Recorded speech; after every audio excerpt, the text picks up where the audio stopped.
नमस्कार मंडळी, कसे आहात? बरे आहात ना? आज आपण सुखीच्या बालपणीच्या गोष्टींमध्ये, बालकथा मालिकेमध्ये सुखीच्या मनातले काही विचार ऐकणार आहोत. प्रत्येक लहान मुलाच्या मनात हे विचार येतात बरं. असं झालं असतं तर काय, तसं झालं असतं तर काय, सुखीच्या मनात काय विचार आले बघू. आपणही आनंद घेऊ आणि आपणही आपल्या बालपणामध्ये रमू. ठीक आहे? तर एक दिवस सुखी नुसताच बसून होता आणि अचानक काही कारण नसताना माझ्या मनात असा विचार आला. सुखी म्हणतोय हे. तेव्हा मला आश्चर्यच वाटलं माझ्या विचाराचं. कारण माझ्या मनात जर असा विचार आला की सगळ्या गोष्टी उलट घडल्या असत्या तर किती छान झालं असतं.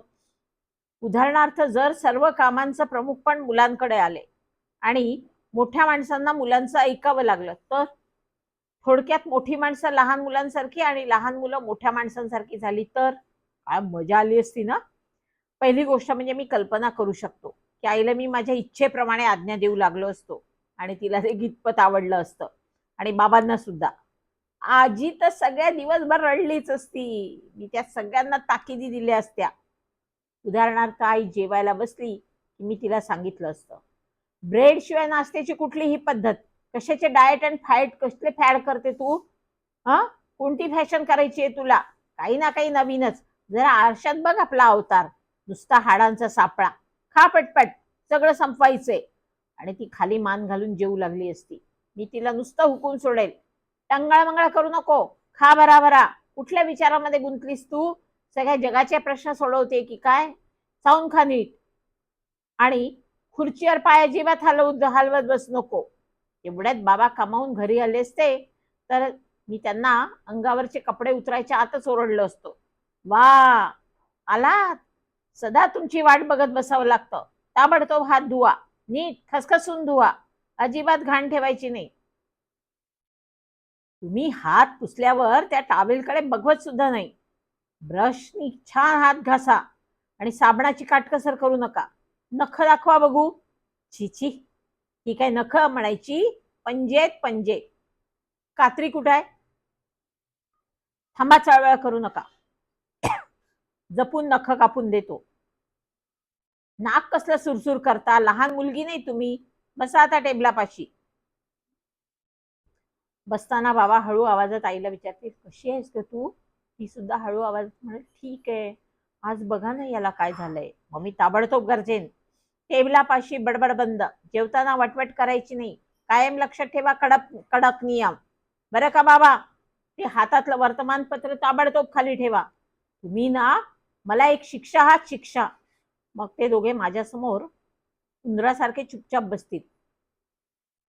एवढ्यात आजी घरी येईल. तेव्हा मी कपाळावर आठ्या आणून हातवारे करीत मोठ्या आवाजात ओरडेन, बाबा, आई, जरा आपल्या आजीवर, आईवर नजर टाका. काय तिचा अवतार? स्वेटरची बटणं उघडी किंवा पडलेली, एका रंगाचा सलवार, कोणत्या तरी दुसऱ्या रंगाचा कुर्ता, ना केस नीट विंचरलेत आणि मानेवर घामाचं थारोळं बघा. काय खेळत होतीस ग या काठीने तू? कशाला मिरवत आणतेस या घरामध्ये ती? फेक, माझ्या डोळ्यापासून दूर कर ती. मग खोलीत येरझारा घालत मी त्या तिघांना सांगेन, जेवणानंतर सर्वांनी अभ्यासाला बसायचं. मी सिनेमाला जाईन. अर्थातच त्यांची रडरड आणि आरडाओरडा सुरू होईल, आम्ही पण येणार तुझ्याबरोबर, आम्हाला पण सिनेमा बघायचंय. मग मी त्यांना म्हणेन, अजिबात नाही. काल रविवारी वाढदिवसाच्या पार्टीला तुम्ही गेला होतात. तुम्हाला सर्कस बघायला पण मी नेलं होतं. रोजच्या रोज मनोरंजनाची चटक लागली आहे का? बसा घरात. हे 30 रुपये आईस्क्रीम साठी आहेत. याच्या पलीकडे काही मिळणार नाही तुम्हाला.